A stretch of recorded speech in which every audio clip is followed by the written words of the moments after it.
¿No se acuerdan? Profe, está compartiendo. Vamos a ver. Creo que no.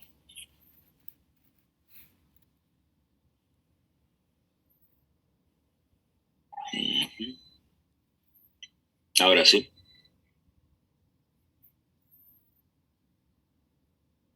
Voy a echar para atrás un poco.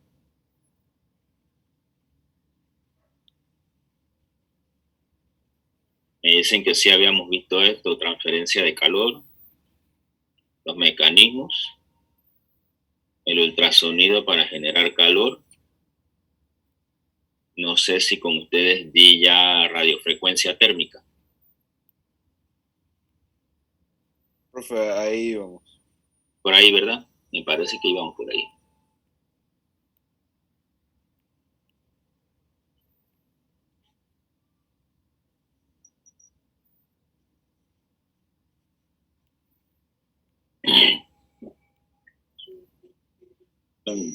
Tengo ya la una. Bien, además de las técnicas que habíamos visto, por ejemplo, habíamos visto que con el ultrasonido se puede generar calor. También existe otra técnica que es un poquito diferente, que está basada en un campo eléctrico. Esta técnica se conoce como radiofrecuencia térmica. Y ahí sencillamente es un electrodo que genera un campo magnético, eso a su vez genera calor y eso se usa para tratamiento del dolor. ¿Sí? La frecuencia de la onda es de 500 kilohertz y la temperatura que se puede alcanzar está entre 80 y 90 grados. Sin embargo, eso no se llega hasta allá. Lo que se hace también es una radiofrecuencia pulsada, es decir, se van a enviar trenes de señales en forma de pulsos con una duración de entre 480 milisegundos, con unos periodos donde no hay estimulación. Y esta es mejor porque aquí no supera los 42 grados centígrados, hay un margen de seguridad mejor, ¿sí? Entonces lo que se busca es destruir aquel tejido que está causando problemas. Por ejemplo, hay tejido fibroso que crece alrededor de los nervios y ese tejido debe ser eliminado. Para eso se usa esta técnica, porque se presta mucho para eso. ¿Qué quiere decir? Que estas agujas tan finitas pueden llegar allá y prácticamente eliminar ese material con mucho cuidado. Obviamente la persona que lo hace tiene que estar entrenada. Aquí en las figuras que vemos, en la parte superior izquierda, aquí tenemos la unidad que genera entonces la energía. Va conectada de aquí y eso va a penetrar en el sujeto. Fíjense que son unas agujas largas y delgadas. Acá en la figura de arriba a la derecha ya lo tienen aquí en el paciente. Y acá abajo tenemos las imágenes de fluoroscopía.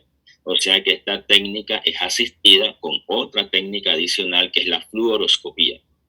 Acá abajo a la izquierda tenemos un paciente que llamamos instrumentado, en el sentido de que ya tiene los pernos, tiene la barra de titanio y aquí tiene en el centro una prótesis.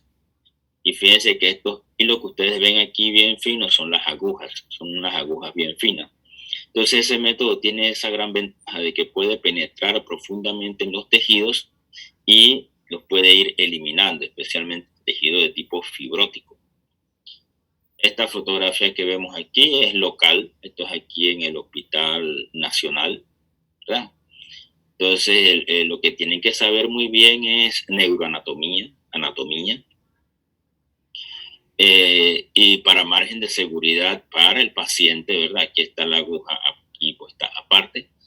El médico se va guiando con esta imagen que vemos acá en el monitor, es una imagen generada por fluoroscopía, y va insertando entonces las agujas. Y se pueden insertar 8, 9, 10 agujas, como las vemos aquí en las imágenes de la derecha, y se aplica entonces el tratamiento especialmente para dolor generado por las raíces espinales, desde allá arriba de nivel cervical hasta allá abajo, hasta nivel lumbar. Bien, nosotros somos organismos homeotermos dentro del reino animal. ¿Qué significa eso? Que nosotros mantenemos nuestra temperatura constante. Esa temperatura, como bien han dicho ya en los talleres, proviene de las reacciones metabólicas y de la contracción muscular, dándonos como resultado una temperatura que está alrededor de 37 grados, o sea, 98,6 grados Fahrenheit, 37 Celsius. Podemos medir con estos termómetros tradicionales, que son una barra de vidrio, tienen en el centro un cilindro hueco, y abajo hay un émbolo que tiene un depósito de mercurio. El mercurio es un metal líquido que cuando se calienta él se expande. Como no hay para dónde moverse, sino hacia arriba, acá arriba entonces tenemos una escala de temperatura. Hay unos que vienen duales en el sentido de que tienen escala Celsius y escala Fahrenheit. Hay otros que solamente tienen una de ellas. Existen para una aproximación al núcleo corporal, ya sea a través de la boca, o sea, termómetros orales o termómetros anales. Con los niños es difícil usar termómetros orales, especialmente si son de vidrio, porque los niños los pueden morder. Hay otros que son digitalizados, como este que vemos arriba. Hay otros mejores, como este que tenemos aquí, que se pone en el canal auditivo. Este es relativamente grande. Y tienen la ventaja de que están asistidos con un software y podemos almacenar allí una gran cantidad de datos de los pacientes. Los que más se han utilizado ahora en la pandemia son estos que están aquí, que son sensores de infrarrojos. Aparentemente ya no se van a usar más. No sabemos si la cuarta ola comienza a subir, porque ya están hablando de una cuarta ola en el caso de COVID. Aquí lo interesante es el uso, ¿verdad? Debe apuntarse, así como aparece en esta figura de aquí del medio, hacia el núcleo corporal, cabeza y tórax. Y aún así hay que tener cuidado. Acá se está apuntando a la cabeza, en esta última figura que vemos abajo, pero la persona está expuesta al sol. Ya eso no nos va a servir. Ustedes han ido a muchos lugares y ven que les toman la temperatura en la mano. En la mano realmente no es un método efectivo. Tampoco lo es poner la mano en la frente. Y ese es un método bastante común en las casas. No sé si alguna vez a ustedes, su mamá o su papá le ha tocado la frente y dice, ¿tiene fiebre o no tiene fiebre? ¿Nunca le han hecho eso? Sí, profe. Sí, profe, varias veces. Profe. Entonces, la desventaja de eso es que las manos y los pies siempre tienen una temperatura menor al núcleo corporal por efecto de la radiación de calor. Mucho calor se disipa a través de nuestras manos. Nuestras manos son grandes radiadores. Por eso en los climas fríos inmediatamente hay que usar guantes y bloquear esa radiación de manera que se conserve más calor. Ahora, ese método tiene una ventaja de tipo emocional. La persona se siente mejor, siente que lo quieren, siente que lo cuidan, su mamá lo quiere, su papá lo adora, y eso hace que la persona de alguna manera, dentro de la tragedia de la enfermedad, se sienta mejor. Hay otros dispositivos como el termistor que tenemos ahí en pantalla. El termistor realmente es una resistencia que cambia con la temperatura. Entonces, a través de un software, estos cablecitos que vemos aquí, el rojo y el negro, van conectados a otro aparato que es la unidad, va monitoreando la temperatura. La ventaja de eso es que el paciente está acostado y siempre va a saberse la temperatura de él, porque se ponen aquí en las fosas nasales y tiene alta sensibilidad. Entonces tiene unas grandes ventajas. La sensibilidad, se puede monitorear todo el tiempo y no importa si el paciente está, como se dice, acostado, ¿verdad? Porque siempre se le puede tomar la temperatura. Hay otros como el Thermopar, que es mucho más exacto todavía, pero el problema es que este no se usa a nivel hospitalario, que es lo que ustedes van a hacer. Ese es de uso industrial, así que no vamos a entrar en esos detalles. Lo que nos queda ahora por ver es la regulación de la temperatura, ¿verdad? Ya en los talleres la gente lo ha ido adelantando. Esta figura, uno de los grupos la presentó, me gustó mucho por la parte didáctica de los colores. Fíjense que aquí tenemos en el centro lo que es el núcleo corporal, que siempre se conserva a 37 grados. Entonces, cuando ustedes toman temperatura, deben tomarla muy cercano a este núcleo. Por eso se prefiere la aproximación oral o anal. Y con los infrarrojos apuntar entonces al núcleo corporal y no a las manos o a los pies. Y casi siempre cuando uno va a los almacenes, uno tiene que poner la mano. Y fíjense que la mano está mucho más fría que el núcleo corporal. ¿Ok? Entonces nosotros, por todos los mecanismos que habíamos hablado antes, conducción, convección, radiación, evaporación, nosotros estamos perdiendo constantemente calor. Pero también va a depender de nuestra propia composición corporal. Si usted tiene más grasa en su cuerpo, usted pierde menos calor. En otras palabras, conserva más calor. Y esto es común en el reino animal. Los animales que viven en climas fríos, los animales antes del invierno tratan de acumular toda la grasa para soportar el frío que viene. El caso típico son los osos. Los osos crean una capa de grasa de 10 centímetros de grasa. Y afuera tienen un doble pelaje que los protege entonces del frío. La regulación de la temperatura es un mecanismo reflejo, ¿sí? Desde ahora en adelante ustedes tienen que saber, hasta el día que dejen de ser médicos, que nosotros tenemos muchas funciones en nuestro cuerpo que son reguladas de manera refleja. Es decir, que nosotros no somos conscientes de eso. Esa regulación es involuntaria. Y todos los reflejos tienen 5 elementos. Es bueno que ya desde ahora ustedes se los vayan aprendiendo. Los 5 elementos son los receptores, las vías aferentes, el centro de integración, la vía eferente y los efectores. Todos los reflejos tienen eso. Ahora vamos a ver en el caso de la temperatura. En el caso de la temperatura tenemos receptores de calor y de frío. Antes decíamos de que teníamos corpúsculo de Meissner, corpúsculo de Krauss, y que esas terminales encapsuladas, ¿verdad?, eran los responsables de la sensación térmica. Ya hoy día nosotros sabemos que son canales TRP, los que están en la membrana de esos axones. Y estos canales son los que son sensibles al frío o al calor. Y ese fue motivo del premio Nobel de este año. Los que ganaron el premio Nobel lo ganaron por sus estudios en los canales TRP. Las vías aferentes, algunos nervios van en el sistema nervioso autónomo, y la mayoría van en lo que conocemos como el sistema extralemniscal, que es un haz de fibras que va subiendo por toda la médula espinal. Después que pasa la médula espinal, llega entonces a el tálamo, y del tálamo proyecta entonces a la corteza, y es en la corteza donde vamos a tener la interpretación. El centro de regulación en el sistema nervioso central es el hipotálamo.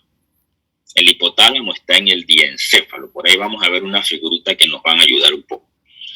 Y la vía eferente es el sistema nervioso autónomo, o sea, las neuronas que vienen de regreso del sistema nervioso central.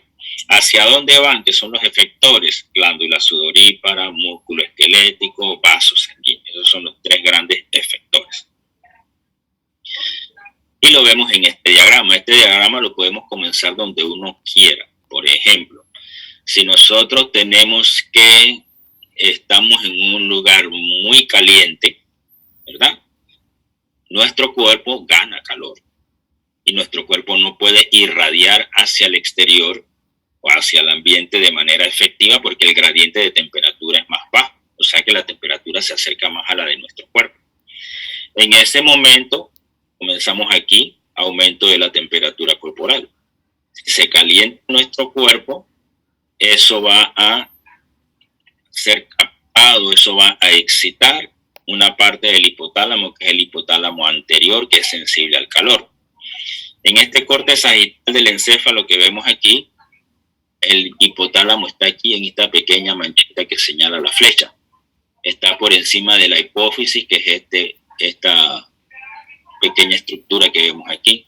Aquí abajo está la hipófisis y arriba está el hipotálamo. Entonces, en la parte anterior del hipotálamo, fíjense que eso está ya en lo profundo del cerebro, el hipotálamo se excita, y cuando él se excita, el hipotálamo anterior manda sus señales a través del sistema nervioso autónomo y va hacia los efectores, que son glándulas sudoríparas y vasos sanguíneos, que tiene como respuesta que aumenta la sudoración y los vasos sanguíneos se dilatan, lo que llamamos vasodilatación. Estos dos mecanismos ocasionan entonces la pérdida de calor y hace entonces que la temperatura del cuerpo disminuya hacia el valor normal, porque nos estábamos calentando demasiado. ¿Okay? Lo inverso también funciona. Si estamos en un lugar muy frío y su cuerpo comienza a perder demasiado calor, entonces su cuerpo ahora va a estar muy frío, y lo comenzamos aquí. Disminuye la temperatura corporal. Ahora se excita el hipotálamo posterior, que es sensible al frío. Cuando él se excita, entonces los efectores, que son los vasos y las glándulas sudoríparas, ahora vamos a tener que hay vasoconstricción, no hay sudoración, y hay otra respuesta adicional que es piloerección. Estos mecanismos producen y conservan calor y hace entonces que la temperatura corporal aumente, acercándola a los 27 grados. Lo que la gente van a exponer mañana en el taller, nos van a hablar de los pirógenos endógenos, que en este caso tenemos prostaglandinas y tenemos interleucinas que actúan sobre el centro de referencia. Ya después mañana en el taller ellos nos van a explicar con mayor detalle, como lo hizo el grupo anterior. Aquí hay un dibujito de la glándula sudorípara, ¿verdad? Arriba tenemos la epidermis y abajo tenemos la dermis. ¿Por qué el cuerpo se enfría si uno suda? Sencillamente por evaporación. Entonces, cuando sale esta capa de agua aquí afuera en la piel, se evapora, y por medio de esa evaporación perdemos entonces el calor. Y eso es en un ambiente caliente. Si estamos en un ambiente frío, entonces hay menos producción de sudor y conservamos más el calor. ¿Okay? Acá abajo lo que hay es la capa de grasa, que ya lo habíamos hablado, así que no voy a entrar en mayor detalle. Este mecanismo sí es interesante. Aquí hablamos de un mecanismo que llamamos mecanismo en contracorriente. ¿Por qué hablamos de que son corrientes contrarias, o sea, contracorriente?